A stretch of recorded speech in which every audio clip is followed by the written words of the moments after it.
Labor force statistics for different groups. The Bureau of Labor publishes these statistics for demographic groups within the population, and the data reveals very different experiences for these different groups.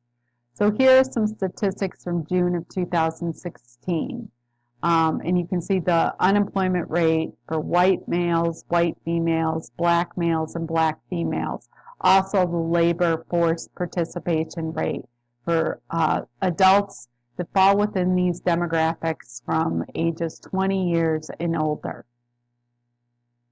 Here are the demographics for teens ages 16 to 19, both the unemployment rate as well as the labor force participation rate.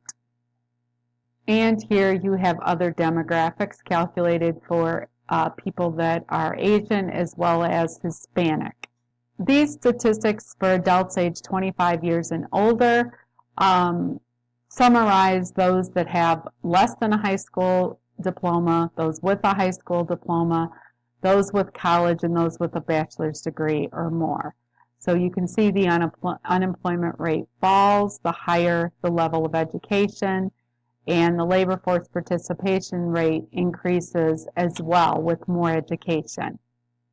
This chart shows the labor force participation rates by sex from 1948 to 2016. So you can see there was quite a gap way back in 1948, and that gap gets narrower as we get more current.